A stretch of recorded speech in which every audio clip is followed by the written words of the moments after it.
driver interviews, pit action, industry news. We're bringing you everything that fuels the adrenaline-pumping world of dirt track racing.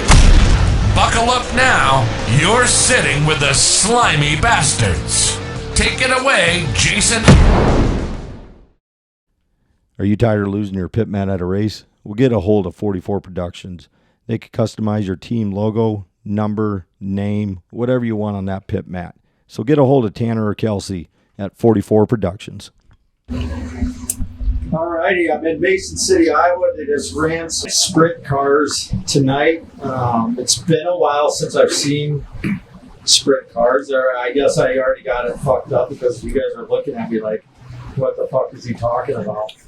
But it's not my norm. I normally doing podcasts with modified drivers and sport mod drivers and stock car drivers. But I'm actually glad to do this because my dad and we would always follow sprint cars in like Webster City, Iowa, and that kind of thing. So with that being said, I got Glenn, Rick, and what's the other? Josh. And go ahead. I got one Australian and two Americans. So this is going to get real interesting real fast. So go ahead and introduce yourself, and we'll go from there. We'll start with you, Hot Rod. I'm Glenn. I'm the dumb immigrant. Go ahead, Josh. I'm Josh Most, Red Oak, Iowa. I'm Rick Germar, Red Oak, Iowa. All right, and you own the two sprint cars that these guys drive, right? Am I saying that right? Is it sprint cars or what is it? Yeah, sprint cars. But these aren't the ones that have the wings on them or anything like that. It's just open, right? Yeah. Right. No wing. Non-wing, open engine rules, run what you bring. Okay. And so is there a big speed difference? Like, are the ones with wings more? Are they faster than what you guys are doing, or is it vice versa? Wing cars are a lot faster. The non-wing stuff is a lot quicker in a straight line, though, because you haven't got that wing to drag you down. Okay. Yeah. Agreed. And with that, I mean, this is only the second year that you guys have been sanctioned in with the USMTS guys and all that kind of thing, right? Or USRA. Are you seeing it growing then? It hasn't grown at all. I mean, our class is so specialized and split up between Missouri and Kansas and up here that hasn't grown very much. Sure. But is it only the second year of it?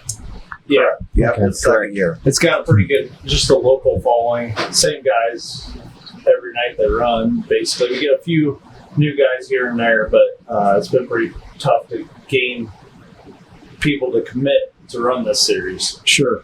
And do you think it's just because of how spread out it is?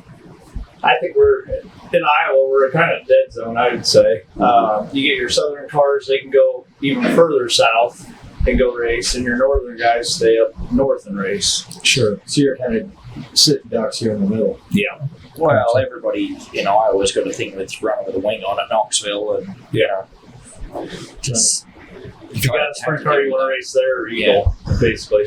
Yeah. Yep. Do you guys run there then? I used to. I ran for a couple of seasons there full time, and crew chiefed on a car for a couple of seasons full time. Okay. So on a track like tonight versus like what you got in Knoxville, is there a night-day difference? Oh yeah, big time. Yeah. Without sounding like a dick, Knoxville's cubic dollars. Yeah, that's all it is. You run the top or the bottom, and you just have the biggest motor you can find, and work out how to get the horsepower to the ground. That's Pray it. to God that you make it through the race. Yeah, pretty much. Yep.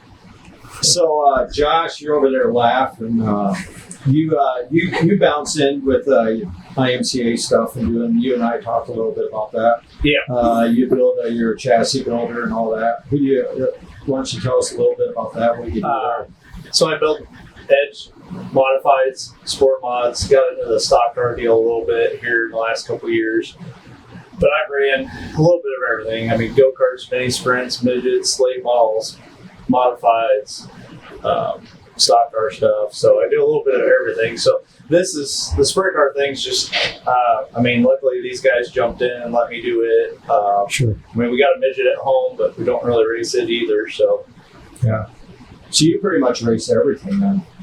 pretty much, if it's got a steering wheel, I'll probably drive it. Yeah. They And, won't let us run the buses this weekend, though. I don't know why. I begged the guy to swap me a non-wing ride for a bus ride tonight. he wasn't having it. Oh, they wanted to, but I don't own the car, so I don't know how well that pan out. The other thing that a lot of these bus drivers, I think maybe they look forward to that all year. You know what I mean? You know, just like, oh, I'm in the bus race this weekend. It's all hands on deck. You know what I mean? You know, does that make sense? Oh, yeah.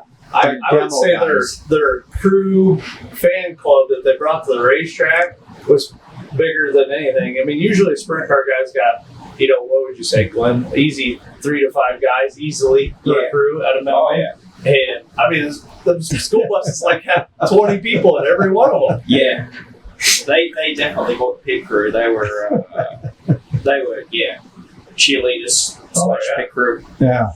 Yeah. It's almost like a demo derby, really. The demo derby. I know, but it was cool. It was great. It was great racing. When they were 4 wide last night, it was awesome. Yeah. So, how did you guys come across? Like, how did you get these two to drive for you? I've been around Josh for a long time, and then I met Glenn through another Australian friend of mine, and that's how from there. Yeah. He's been suffering ever since. Yeah, especially with me. I make his life a little stressful, I think. You just sit there and shake your head, and what are you drinking there? What do you got in that glass? Bush Light. Yeah. Bush Light. They had a homemade moonshine or something, didn't they? They did? I thought that's what. Nobody told me. What? Oh yeah. Really? Yeah. So we got Don't do your it. what is it? Your wife, girlfriend? Who's in here with us? Missy. Yep. She's for 25 years. She's been my girlfriend. Okay. So she's sitting in there just mocking you 3 or 4, Yeah, and She's got better patience than all of us.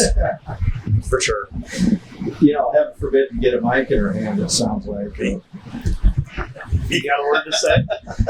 But no, from what I gather, being around you guys tonight, it's a pretty solid crew. You guys help each other out. You guys share a bunch of notes and all that, and what's going on, and with the car and everything. Poke fun at each other. Yeah, he tried to help me out tonight. He drew 3. He's like, hey, you want that? I'm like, nah. Yeah, I probably should have took it. But you came up with, like, you were on the move, and then you fucked up there in turn 3. Yeah, so I'd say what? We run like we don't even run full 7 races a year. So what, this would be 5? Yeah. 5 nights. And I'm known for probably, the last weekend when I ran over my teammates right rear in the first lap, drove off the racetrack, was like half the track down, came back and still won. Corning, I was off the racetrack. Here, the first night I was off the racetrack and came back and won. But I don't know, pretty exciting, I guess. I put some people on the stands on their feet, I guess you could say. Yeah. If you're not in the show, be the show. All I tell everybody is I wouldn't want to race against myself either. So it's like no hard feelings. So, do you do the same kind of stunt and when you're racing a stock car or a modified car? It's probably twice as bad. It makes no difference. It don't matter. No. He's holding an Ethan Dodson koozie here. And what did you say? I said either this is going to make it go down really good and it's going to taste good, or it's going to taste like shit. So one or the other. Yeah, that guy's a fun time to have a couple beers with, and that. You should go to the strip club with him. I can only imagine. I'm sure there's a ton of stories. We were up in Deer Creek, and I told this on the podcast before, but sum it up real fast is my dad was up there, and he had just got his new girlfriend at the time, and they're up there, and Ethan come up to me and he goes, "Jason, you got any Advil with you?" And I was like, "Yeah, I got a couple Advil." So I brought him over, and Advil, you only want 1 or 2 of them, in a day, but I brought him 1 or 2, and he goes, no, I need like 10, 12 of them. And I'm like, what the fuck? I go, you can only have 1 or 2. And he goes, no, just watch. You'll see what I'm going to do. And so here come my dad down. You've been to Deer Creek, right? Campground and all that up there. My dad and his girlfriend come down, and they're in the pits there. And Ethan comes up. He goes, Roger, I got something for you. And he goes, yeah, what's that? He goes, oh, I pulled him to the side, and he goes, hold out your hand. And held out his hand, and he dropped them pills in his hand. Well, those pills are blue, right? They look like Viagra pills. So that's actually where my podcast came into play, the name of it, because my dad would always be like that, oh, you slimy bitch, or you slimy bastard. And yeah, that's that whole story there. So Ethan is a dear friend of the family, and I've gotten to know him pretty well just through my dad and that. And, cool guy to be around. Oh, for sure. He definitely puts a party on. Yeah. So the strip club, let's hear a story then. I don't know. It's just like all blurred together because I don't even know. I don't even know where we were. I think we were in Yuma, Arizona. I got a customer that's real good friends with him, Garrett Jernigan, and they got to hanging out. I'm pretty sure that's where we were. I don't even remember the whole thing, but yeah. I can tell you what. He is the first one to go up on stage, get personal, and say, let's all have a good time. It doesn't surprise me. Now, does your owner here, does he roll out the red carpet for you guys in that scenario too? I think it's a black carpet, isn't it? I don't know. You're getting pennies on the dollar, you're paying it for scraps at the local gas station. I think we just kind of wing this thing. I mean, everybody else is like probably more serious, focused. I mean, we're doing it for fun. I mean, we all want to win. Right. I mean, he probably really wants to win, but I mean, we want to. Yeah, we just look at each other. It'll be fine. Don't worry about it. Just not your dad. He's already rolling his eyes over there. That'll be good. With Glenn, I think he's Fine. probably a little conservative. Mine, I think if it rolls in the trailer, he's probably pretty happy. Yeah. So, how long have they, before you guys went to USMTS, were you guys racing these kind of cars in a different, series or anything? Or? And we go to a lot of IMCA racetracks, like Webster City and here is probably the only following we've done. Yeah. Well, what's US 36? I think that's kind of mixed rules. So It's arcade, isn't it? Yeah. But IMCA is pretty strict on just run their sanctioning stuff. Sure. And where this series is kind of out on a limb. But every racetrack we've went to, the promoters and the people in the stands love it, want them back. I mean, it's always been pretty good racing. Right. Yeah, it's clean racing. Yeah. Now, you came from Australia. We talked a little bit. My aunt and uncle. There's actually my dad's sister that lives there in New Zealand. Yep. And you raced a little bit in New Zealand. Mm-hmm. Do you find, is the racing over in Australia and New Zealand a lot different than what it is here in the United States? It's a lot different. In America, you can pick and choose and do 100 nights a year. In Australia, you can do maybe, if you race every weekend, 2 or 3, not 2 or 3 nights a week, but, 2 nights a week, 45 nights at most. Sure. So, not saying that the talent level's bad or anything like that, but it's all wing 410, and the guys race basically at the same tracks every week. Uh-huh. So here you can just go anywhere you want. If you don't like it, if I didn't like the series or something, I'd go race somewhere else. Now, do you find the fan following different over there versus here? They speak funny. Speak your language. Yeah. That's our language. You roll it. Do we talk slow enough for you? Yeah, he talks slow enough. It's definitely slow enough. Yeah. But with that in mind, have you enjoyed it over here versus? I love it here. I love it here. I pay taxes and everything. I love it here. And we all hate it. Well, that's awfully minor. That's awfully great. Yeah, it's nice. Yeah. Such a good guy. Definitely nice. Yeah. Yeah, Joe Biden appreciates it. Yeah, That's I right. gotta keep the method. I gotta keep the methods on the corner. Yeah. I think if he's here right now, we'd all be taking him. I don't think so. I think he'd be passed out in the corner over there, to be honest. He definitely tripped Yeah, for sure. they need to just turn the teleprompter around and let us read it to make more sense. But with that guy, with that being said, what do you guys do outside of racing? What's some of your hobbies that you guys do in that? Is there anything outside of it? I mean, I don't know. I guess. My dad owns his own small trucking company, and I help him do that a little bit. And I go to casinos and do dumb stuff. I mean, spend time with my little girl now. Yeah. So Yeah. How not a old is whole lot. 15 months. Okay. So Yeah. pretty young. Yeah, I got no kids. I would hope not. No, yeah, trust me. Yeah, we don't need this junk around the jungle. Yeah, you dodged a bullet there. Mm-hmm. Yeah. No, I build magnetos and build fuel systems and build fuel engines and build just whatever, whatever comes through the door. When you lived in Australia, did you play like rugby or cricket or anything? Or? No. Rugby's good, but I got enough concussions racing and stuff like that, Yeah. so I didn't need to. So did you start racing at a young age then, or? I started racing I had my first motorbike when I was 3 or 4 or something stupid like that. Yeah. I started racing at 7 or 8 or whatever it was. And my dad raced, my grandfather raced. I was 16 when I started running midgets. 17 when I started running sprint cars. And yeah, it's been full on since then. Sure. So, where did you grow up at, Josh? What was that? Where did you grow up at? Red Oak, Iowa. Okay. Yeah. So, is that how you guys got to know each other then? Yeah, so it's not that big of a town. I mean, How big is Red Oak? 5,000 people. yeah. Okay. And that's close down there by Omaha, right? Yeah. Okay. Is that where you live at now then, Josh? Yep.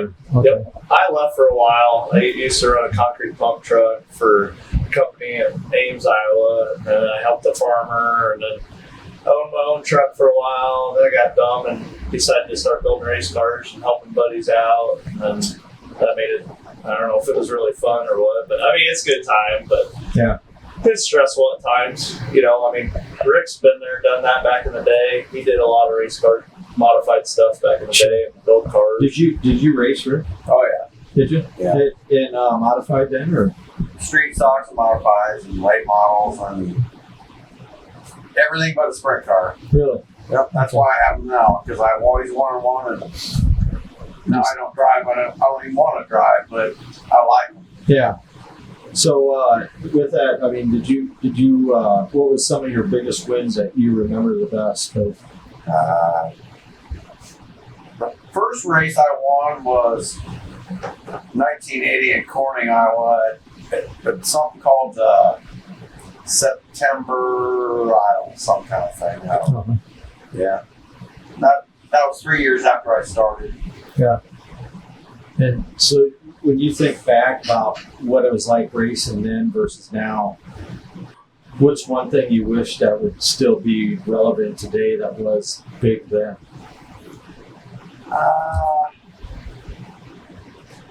I don't know. It's changed so much that I don't even know if, you used to go to the junkyard and get stuff, and now you just buy everything. I don't like it. Yeah. It's not like before building your car from Right. scrap and, Right. and building it up. Yeah. Yeah, so I had Chris Krug on. You guys know who Chris Krug is? Name sound familiar? He drives a hobby stock in Algona Brick. He'll be on that Salute to Veterans tour next week. Yep. He drives a 91 Cadillac chassis. He's like 24 years old. So the car is almost as old as he is.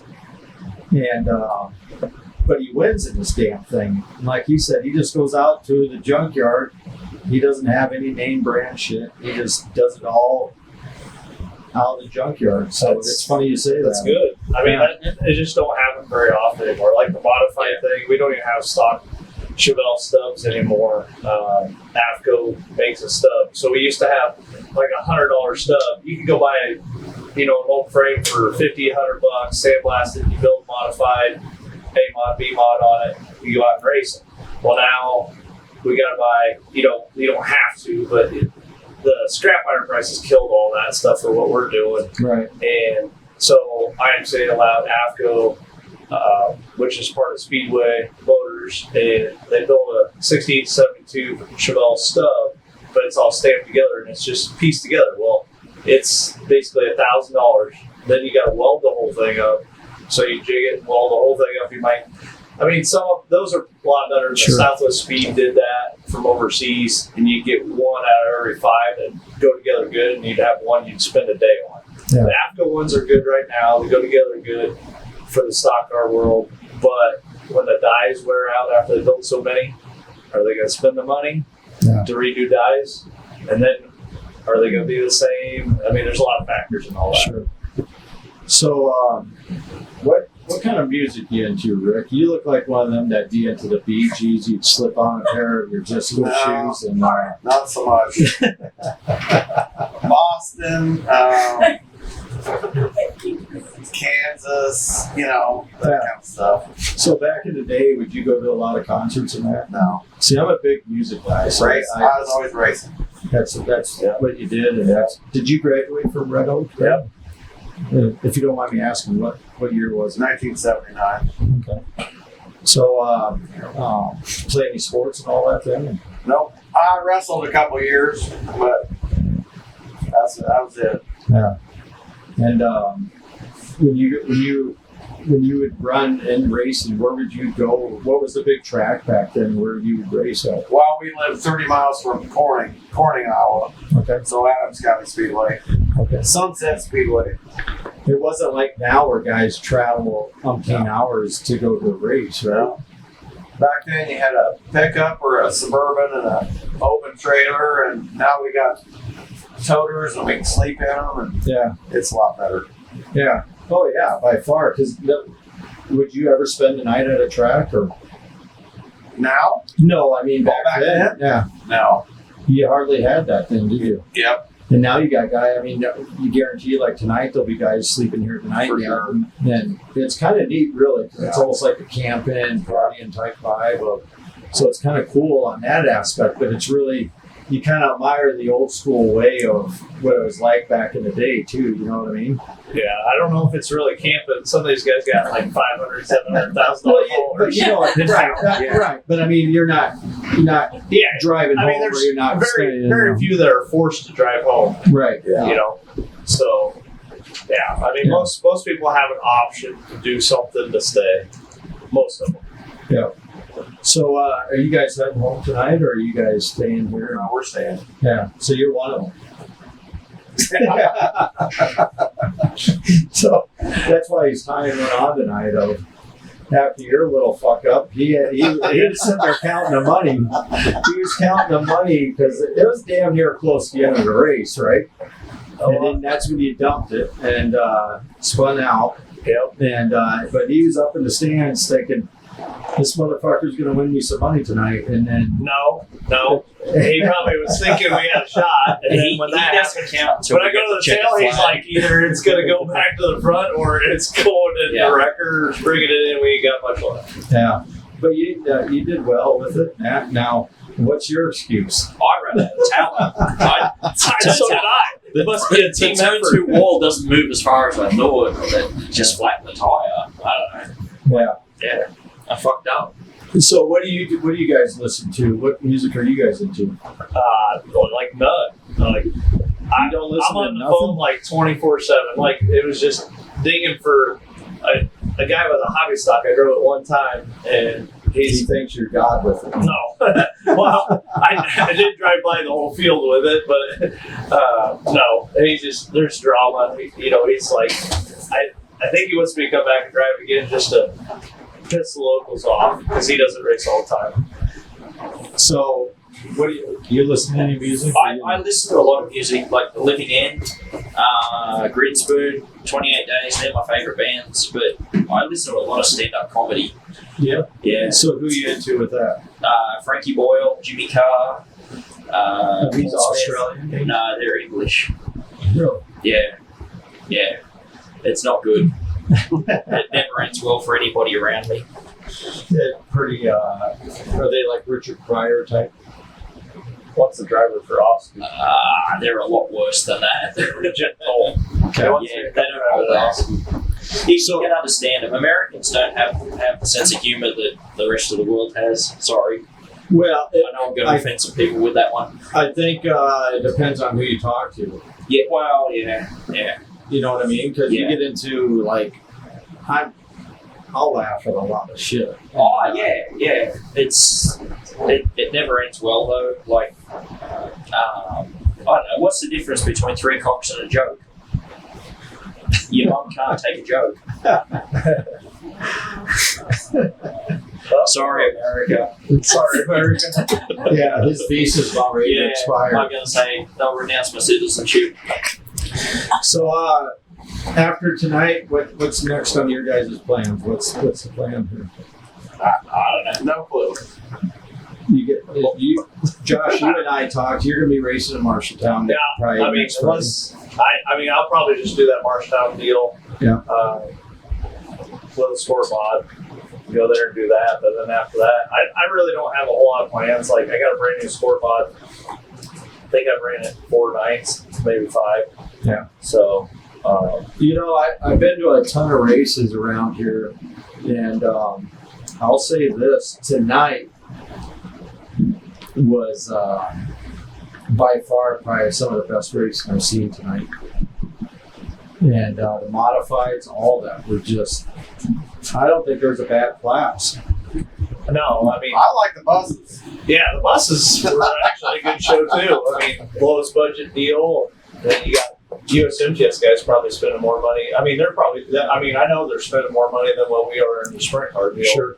I mean, it shouldn't be that way. I mean, most people with sprint cars spend unlimited money. I mean, usually got a big sponsor backing them.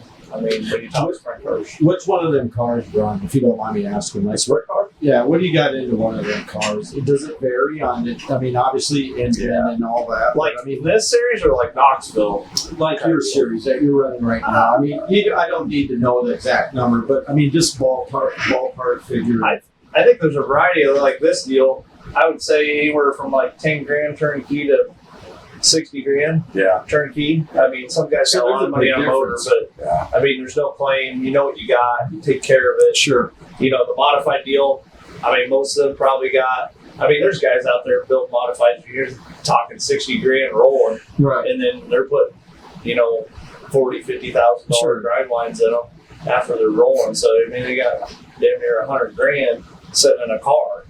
Right. And those guys, like that series, I mean, they got a good following. I mean, it's a good group of guys, but they all got, 90% of them got a trailer full of parts where they go out and race for 4 or 5 days straight. Right. You know, they need it. Yeah, and they might need it, or most of these guys, I'd say if they wreck bad, most of them probably done for the night. I mean, there's a few that got axles, rear ends hanging on the wall.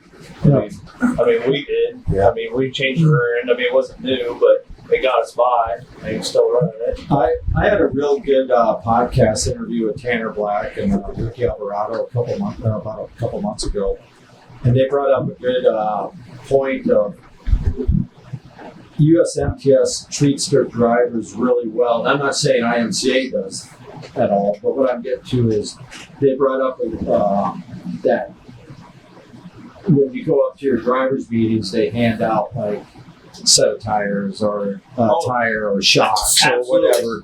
I'd say the Staley's work very hard about, keeping what they have, getting sponsors to give back, the guys To the driver. follow them. Right. Yeah, the IMCA thing, they really just strive. I mean, they want guys race every night of the week, and then those guys that race 4 or 5 nights a week, that's their go-to guys. Like, this deal is just either you follow it or you don't. Yeah. Everybody here probably follows it 90% of the time. There's probably a few IMCA guys, like Tim Moore. Yeah. But even like Dylan Tom Thornton, Berry Jr. Tom Berry, most of them guys were IMCA, but then they committed to this deal. And like when Tom blew up 2 motors, I mean, I don't know if he's done with this deal or, Yeah. I don't know. And that just goes to the money side of it. Yeah. Like what you were saying, of what guys got into their stuff versus IMCA. Yeah, like Tom, he's got a lot of good sponsors. That's why he was doing this deal with them. And I mean, it's probably no different than anything. I mean, that thing's probably 40. I mean, he probably blew up, retail side. Maybe he got help with them, maybe not. Or maybe a sponsor helped pay for him. Sure. But that probably $40,000 a pop. I mean, so that's an $80,000 weekend loss if there's nothing to salvage. I mean, I don't know. Maybe it wasn't no big deal either. I don't know. Right. Just like this, I mean, we blow up. I mean, you got some other stuff at home, but I mean, Not near as nice as what it is. Yeah. So if we blew that thing up to put it in the same spot, you're talking spending a lot of money. And I don't know if we want to spend that money. That's his call. I mean, there's no hard feelings there, whether we go or don't go. I don't think. And I don't think Glenn has any hard feelings if he blew up and didn't race. No. I think this little gal here would mind. She don't care. I think if there's at least one to go to the racetrack, I mean, you could go and drink beer and have a good time. Right. She's probably all right. Yeah. And you're pretty good about razzing these 3 up. So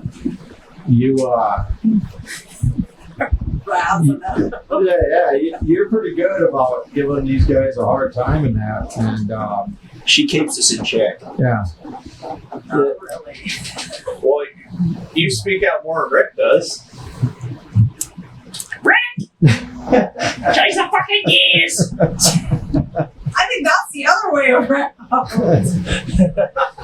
So, with that being said, guys, appreciate you taking the time and spending some time with me. Is pretty cool watching you guys tonight, just because I haven't seen a lot of sprint cars this year at all, and it's cool to see and meet you guys.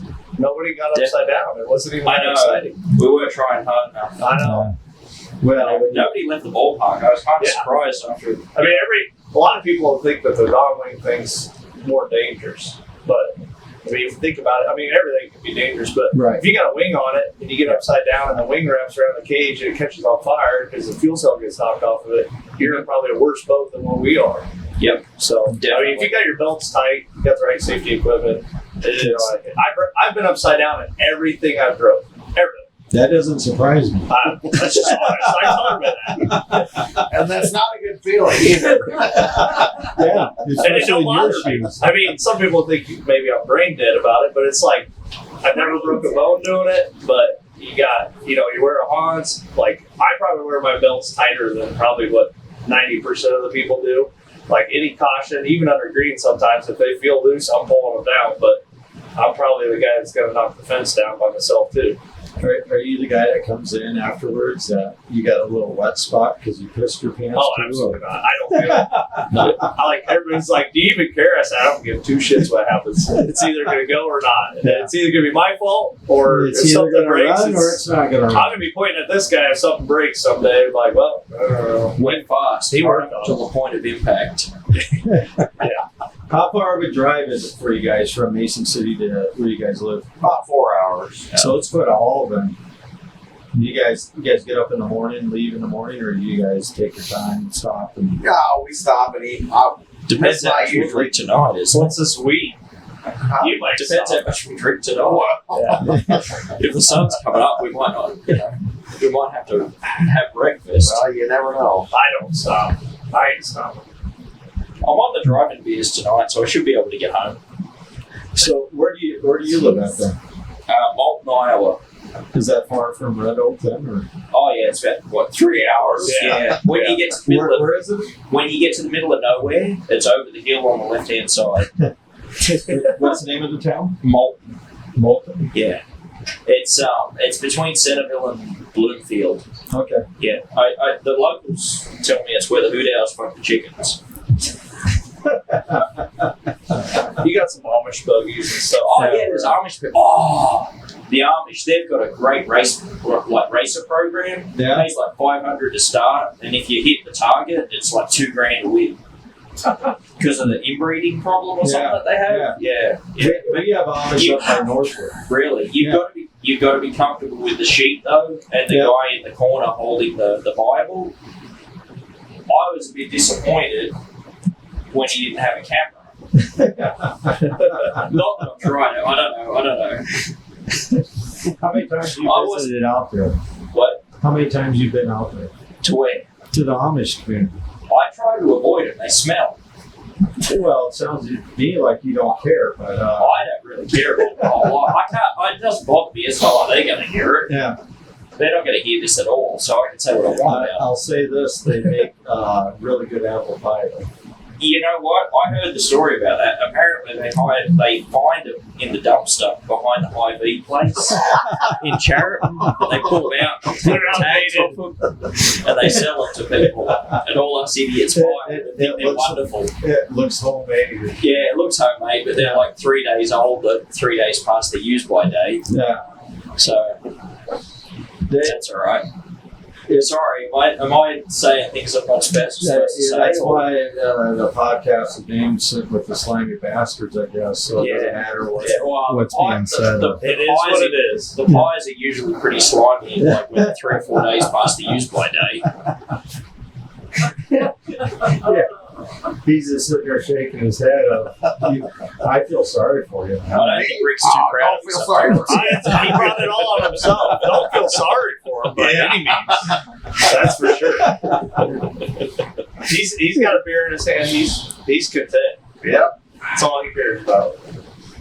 Well, with that being said, guys, I appreciate you being on, taking the time out of the night and sitting back, having a couple, and good luck to the rest of the year. And I'll see you probably in Marshalltown here in the next week or so. That might be exciting. Might want to watch. Definitely.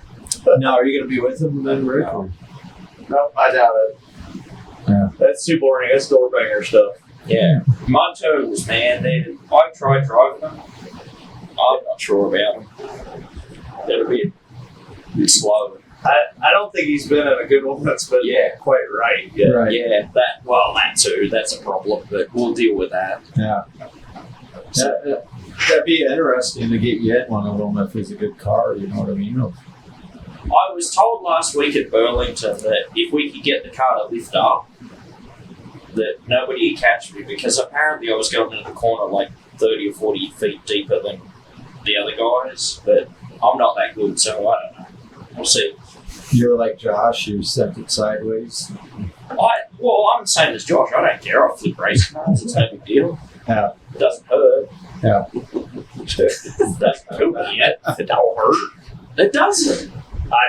The worst I got was vertigo. I had a crash in Knoxville. I had vertigo for like 4 months. And if that's the worst that can happen to me, go for it. And I'll tell you what, I've had that, and it's no fun. It sucks. Yeah, you probably just didn't have the right walking stick. Like, I had a Swiffer mop. My wife would probably say that she'd probably want to hit me with it a couple times just to keep the vertigo going. But yeah. That's probably why I'm divorced. If she was here right now, she'd be saying he's on the verge. Yeah, my ex-wife probably doesn't think the same.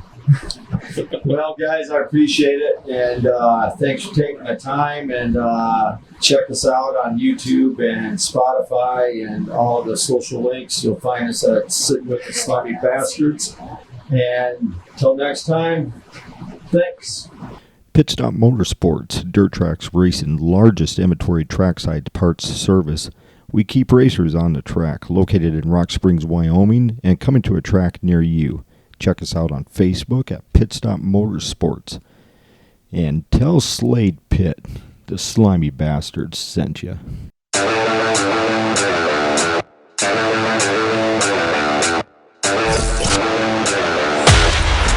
Driver interviews, pit action, industry news. We're bringing you everything that fuels the adrenaline-pumping world of dirt track racing. Buckle up now. You're sitting with the Slimy Bastards.